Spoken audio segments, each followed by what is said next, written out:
আসসালামু আলাইকুম। আশা করি সবাই ভালো আছেন।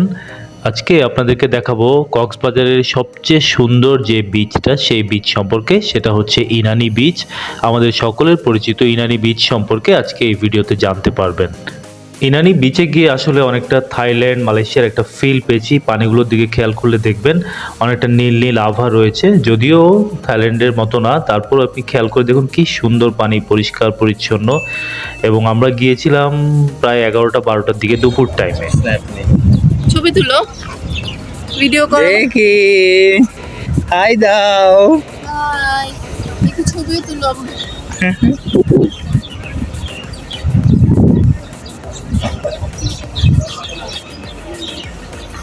আমাদের ছোট দুটো বাচ্চাকে নিয়ে আমরা আসলে সাত সকালে ভোরবেলা যাইনি। আমরা আস্তে ধীরে ঘুম থেকে উঠে ৯টার দিকে রওনা দিয়েছি আমাদের হোটেল থেকে।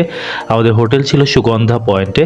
তো আপনাদেরকে একটা টিপস দিয়ে রাখি, আপনারা আসলে আগে থেকে অটো বা গাড়ি ঠিক না করে রেখে যে কোনো সময় কক্সবাজারের যে বিচ রোডে যে রানিং অটোগুলো আছে ওদের সাথে নেগোশিয়েট করলে ইউজুয়ালি ওরা ১,০০০ টাকা চায়। আমরা ৭০০ টাকা দিয়ে অটো ঠিক করেছিলাম, অটো রিক্সাগুলো ব্যাটারি চালিত। তো আমাদের উদ্দেশ্য ছিল যে যেহেতু আমাদের ছোট দুটো বাচ্চা আছে, ওদেরকে নিয়ে আমরা আর কোনো পয়েন্টে যাব না, শুধু ইনানি বিচে যাব এবং ওখানে আধা ঘন্টা ১ ঘন্টা থেকে আমরা সরাসরি সুগন্ধা পয়েন্টে আমাদের হোটেলে ব্যাক করব। তো যেই ভাবা সেই কাজ, আমরা তাই করেছিলাম। হোটেল থেকে রওনা দিয়ে ৯টার দিকে রওনা দিয়ে আমরা ইনানিতে পৌঁছতে পৌঁছতে ১১টা বেজে গিয়েছে। তো সেখানে প্রচণ্ড গরম ছিল। বাচ্চারা আসলে এই প্রায় ২ ঘন্টার জার্নিতে একটু কাহিলি হয়ে গিয়েছিল গরমে। তারপরও আমরা ওখানে এই যে বিচের চেয়ারগুলো ভাড়া নিলাম, সেখানে প্রায় ১ ঘন্টার মতো সময় কাটালাম, ছবি-টবি তুললাম। এখানে কিছু সুন্দর, সুন্দর ছবি দেখা যাচ্ছে। আমার বউয়ের ছবি তোলার খুব শখ। আমরা একটু ছবি তুলেছি, সমুদ্রটা উপভোগ করেছি। তবে দুপুর টাইমে যাওয়াতে যে সুবিধাটা হয়েছে যে একদম ফাঁকা ছিল রাস্তাঘাট সবকিছু ওখানে, এবং বিচটাও খুবই নিরিবিলি ছিল। এই যে আমার ছোট বাচ্চাটা, সে খুব এনজয় করেছে। সব মিলিয়ে খুব সুন্দর একটা সময় আমরা ওখানে পার করেছি।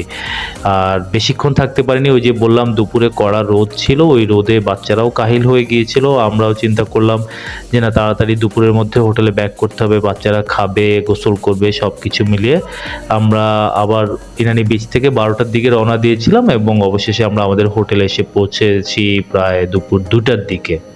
ইনানি থেকে ফেরার পথে আমার বউয়ের আবার স্ট্রিট ফুডের খুব নেশা। তো সে যেটা করলো, সে যাওয়ার সময় খেয়াল করেছে যে এখানে পাহাড়ি আম বিক্রি করে, কাঁঠাল, এই ধরনের ফল ফলাদি বিক্রি করে। তো আমরা একটা জায়গায় থেমেছি, আসার পথে এখানে একটা ব্রিজের উপর থামলাম, এখানে আম কিনলাম, আমরা ডাব খেলাম।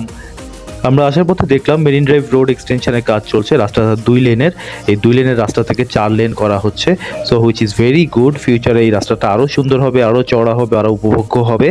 তো যাই হোক, এই ছিল আমাদের ইনানির শর্ট একটা ট্রিপ। যারা আমাদের ভিডিওটা দেখছেন, আমাদের চ্যানেলটা সাবস্ক্রাইব করবেন, ভালো লাগলে ভিডিওটাতে লাইক, কমেন্ট, শেয়ার করবেন। সবাই ভালো থাকবেন। আল্লাহ হাফেজ।